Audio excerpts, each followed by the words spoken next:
Yo, what up? You're now rocking with the SDC. It's the Show Dem Camp. Yes, indeed. And this is Globetrotter. Bang. Put your hands up high and touch the sky. One time for my city, let's touch the sky. First you visualize it, then it's action time. You can lock my body up or contract my mind. You see? So we just put out an album. It's called These Buhari Times. And like initially when we put it out, because for those that don't know, Buhari is the president, current president we have in Nigeria. So a lot of people, when we announced the title, a lot of people thought, oh, it's like, you know, anti-government or anti-establishment. But really what we try and create with this series, Clone Wars, that we put out, is a snapshot of where we are. You know, where we are in our consciousness, where we are in this time frame, this time period. Capturing one Nigerian. So you're able to go back to each moment and say, okay, this Buhari time, this is what they were going through in the Buhari time. Not like bashing government. I mean, some of that. There's parts where you're frustrated with your government. There's frustrated with Nigeria is a place where, you know, we're born with frustration, you know, and where we learn to like, you know, continue to live and adapt with frustration, you know. And I feel that like Buhari Times is really just like a snapshot of young guys just trying to make it and grow and develop as human beings, as individuals in these present times in Nigeria, you know. So we decided to you know, create something that's very honest. It talks on a lot of different things, from like, you know, I guess like being a man, masculinity, what that means in this context, to songs where you're like frustrated with just the way life is going. Because Nigeria is one of those places, to me, I feel that, you know, everything could be perfect and you can see it. So like close. It's so close, but you can't just reach out and grab it, you know, and that frustration as well leads to a lot. So that's what I think inspired it. Like the creation process, like sort of like there was a synopsis, believe it or not, on how we wanted to present the project out, and you know, we linked up with Sparks and like Sparks is the producer who we've been working with for the past 4 years, and you know, gave him a synopsis of exactly what the sound, what we wanted to create. So it was like a movie score, and you know, he created a mood board of beats, and you know, from that we selected. So we also hit up another producer called Kid Connect, because he's people that we've worked with. You've worked with Kid Connect, on the previous Clone Wars projects, but we found that it was a more cohesive project with just working with Spaz, because on Kid Connect beats, we just tend to spaz off rapping, just rap, no hold bar. But we wanted we wanted to be more precise with this one. So that's why, although we recorded some stuff with Kid Connect, we didn't make the project. So like the album is I think 14 tracks. Yeah, it's 14 tracks. Yeah. And it's just like a basic, like you said, it's a snapshot of timeline. So you have tracks like City of Excellence, which kind of speaks about Lagos. What we call ourselves. Yeah, you know, and then you question whether on the plates. Yeah, it's on the plates, exactly. And like, you know, so you question like, from what perspective is this excellence? You know, like where are we coming from? How to use excellence. Well, it's always ironic, you know. You know, and then you have like, you know, you have a song there, Savage, you know, which is kind of what this environment forces you to be. You know, like you wake up and you get on the road and you see people angry. You know, so even in the rap context as well, like it's like, you know, we've been hearing so many different variations of rap that it's like, you know what, Savage, like we're going to show you that, like we're coming out, we're not, you know, and the album ends with a song called No White Flags, you know, which is like, you know, we're not giving up, like no matter what, no matter what, all is said and done. Like you still have to push through. You know, one of the most like from the feedback we've gotten, a few of the songs that have touched people, one of which is called Wale.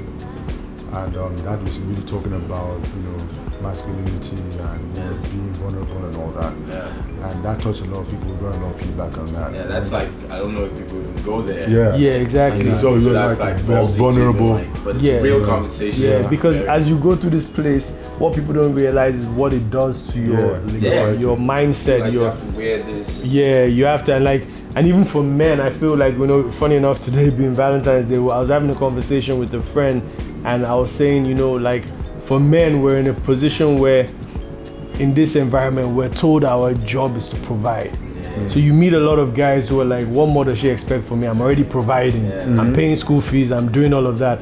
You know, and that's all they feel the role is, because you know they're not. You know, there's a lot of pressure they're carrying on themselves to fulfill, and they don't know how. They don't have any outlets to express the emotional side of that pressure. What you're going through. What happens if you can't pay school fees? Well, how do you feel like? It's your man who challenged. Exactly. It's your man who challenged. How do you deal with? And then when we're growing up as well, we've been told all these things where, you know, where I feel we have to unlearn a lot of these things, because, you know, we've been told you can't cry. Are you a girl? You know, they say things like that to children. So you're automatically learning to put all these blockers out. I can't cry. Asking for help. You know, you can't even ask your own boys and say, you know what, yo, like I'm going through it, like, In this environment, I feel people need outlets, you know, because we learn to internalize and bottle everything in and take it in, like, and then, so beyond even, I feel like there's many layers. So obviously there's a black layer. And as black people, they say, oh, you don't go and talk to shrink, or you don't go and talk to therapist or whatever. Yankee, same thing. In Nigeria, again, there's now even the layer of tradition, culture, masculinity, religion. A lot of people that are going through deep issues, you know, and I'm not knocking anything, like I don't knock anything, but, you know, the only places they have to go and talk is maybe they say, go and talk to your pastor. You know, and your pastor might just be blessed with the wisdom to guide you in the right direction, but some of them may not, because they're normal human beings. People go to school for that. Exactly.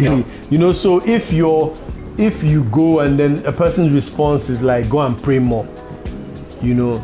Well, like, because they have the mindset that every problem stems from a spiritual aspect. That, no, fair, I get it, but even pastors go to therapists in like America, you know, like, so I feel that like here, because we don't have all those outlets or channels, we keep it internal.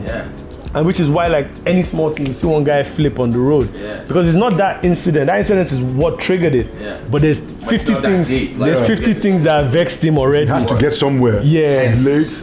He's tense. He's vexed. He's like, you know, somebody may have woken up this morning. There was no lights in the house. Had to get the kids ready with no lights. Send them off. The paycheck didn't come. Your paycheck didn't come. You're calculating school fees. They sent you a letter from the child's school that school fees. You understand? Like, there's different things. You may be frustrated in marital home, like, you know, frustrated in business. You know, somebody hasn't paid you your money that they owe you for 7 months, because they do that here. Like, they'll owe you and they won't pay you for like say 1 year. You'll be chasing contracts. So a lot of times, like, it's that, you know, and the good thing about Nigerians is that, like, somehow it's like the gift and the curse. In spite of it all. In spite of it all, we manage to survive and push forward.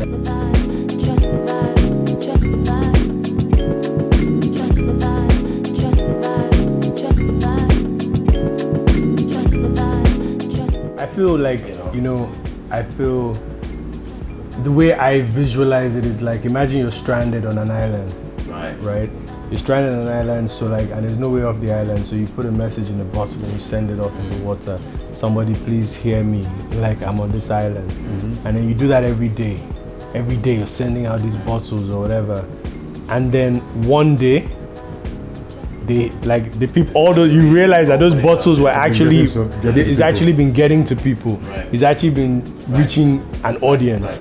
You know, is that so the way you guys feel? Yeah, so it's like when we do like we put a festival on 2 years now, Palmwine Music Festival.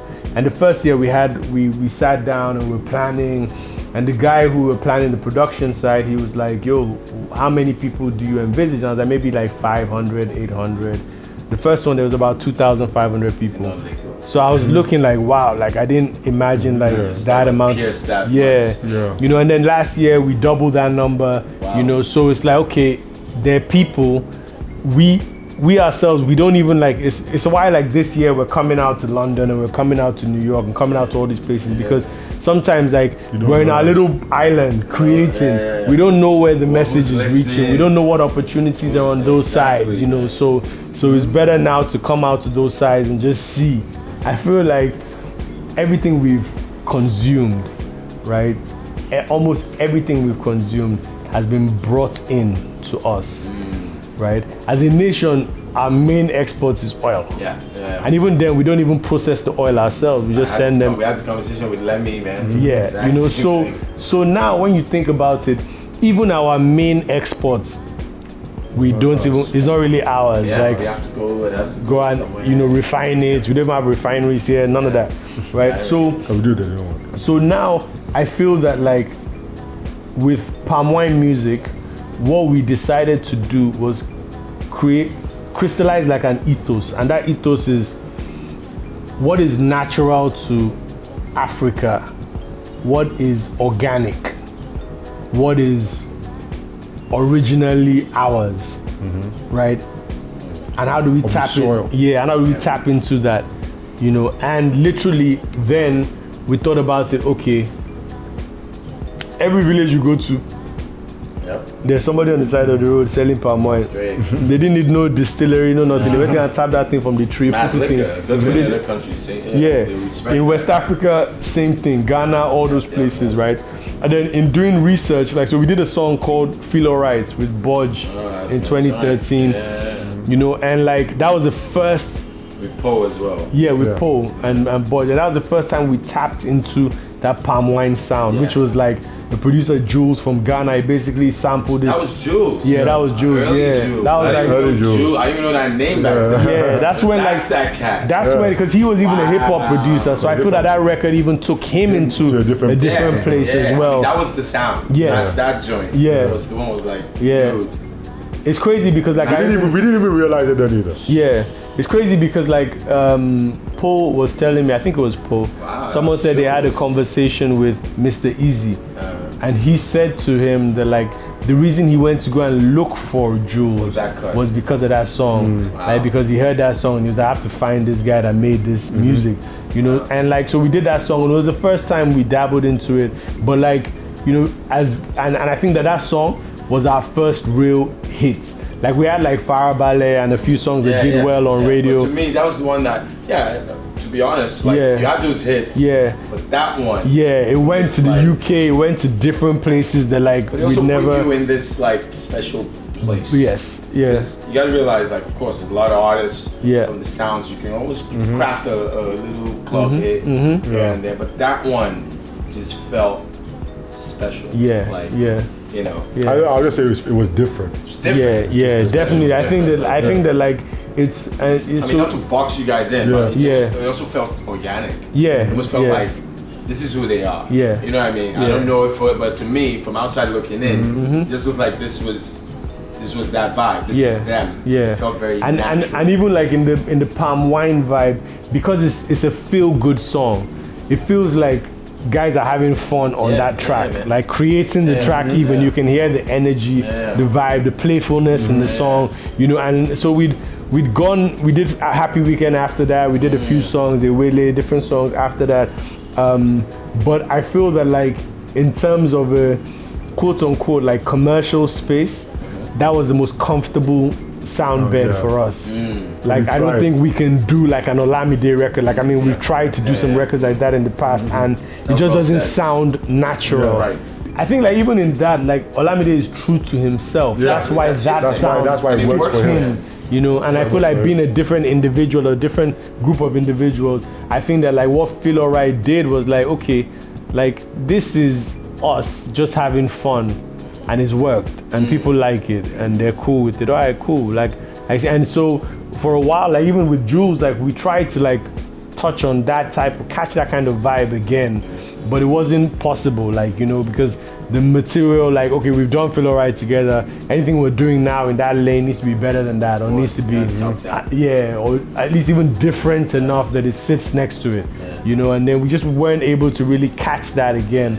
And you know, and I think subsequently from that, what then happened was that we did a bunch of records, bunch of songs, got into did some hip hop projects, Clone Wars 3, and then we met up with Sparks about 3-4 years ago, and he was the guy who I would say is responsible for this second wave of Show Dem Camp. I do feel like it's a second wave. Yeah, I feel he's very, because we had all the fire ballets and all those, but then the clear second wave where there's been the Feel Alright, there's been the Up to You popping again, there's Legend, Tropicana, so with Palmwine 1 and Palmwine 2, we really sat down, and Palmwine 1 we came in. It was just our beginning when we started working with him, and he's like, you know what, I really like Feel Alright, and I think you guys sit comfortably on that lane, so let's try that, and then he created such a void there, and it's just it feels alright, it feels right. The both I heard it, he was like, oh my god, how did I think of that? How did I think of that first? It's and not only the lyrics and all, but the beat. An ode to it was here that highlight. So it's almost like that's us. You know what I mean? But updated. Very with a vibe and all of that. So it's good shit, man. I feel like we have a platform now that we're building. We've built and we're still building. And I feel like if you're an artist who's just come up but you're super talented, you're going to go through this long process. You're going to do your videos, go to shows, do a whole bunch of stuff. But then there's some people who we just see and we say, okay, this guy has some magic about him or whatever. It would be dope to put him on a record. And in putting him on a record, what happens is that it opens him to this Palmwine audience, that we're creating. And that Palmwine audience is not just SDC's audience, it's also Bodge, Butter, all these people, Fumbi, all these different guys, so Fumbi, that guy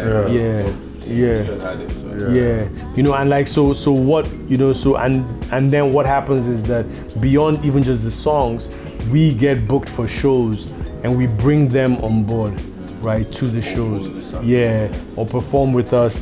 And I'll be very honest with you, I think that there's a lot that we've done and we do that goes beyond. I'll give you an example, and it's not to with young artists, for example, we might get booked for a show, right? And they say, we're paying you this amount to do the show. But out of what we get paid, we think, it'd be dope to, it works for us because obviously they're coming on our platform and making the show bigger and better. But at the same time, we say, how do we break bread with these other artists from what we're making to bring them onto the platform, to make, to create a good experience. To create a good experience. Because for me, it's more about how do we create a memorable experience. If you come to our show, everyone's happy, everyone leaves happy, and these are sacrifices that you have to take to build a movement and move it forward with the hope that pace forward. Yes, so those people, when they're in that position, they're able to bring up other people as well. I think that to us, that's the main thing, because I feel we were fortunate in some people like Two-Face, Neka, Sultan. Those people embraced us early and did songs with us. Paying it forward. So we're also paying it forward. We've done songs with people, but then we take it to another stage and put them on shows and put them on platforms. And from that, I feel as well that there's a lot of amazing talent, and fusing them with our sound as well only makes the whole sound bigger. Better. So in that, there's so many dope people that are coming up. So many people. There's a guy Flash who's on our new record Tropicana. There's Nonso Amadi who's featured on System Fail. Lady Donley. People like that. Loved it all. Yo, what up? You're now rocking with the SDC. It's the Show Dem Camp. Yes, indeed. And this is Globetrotter. Bang.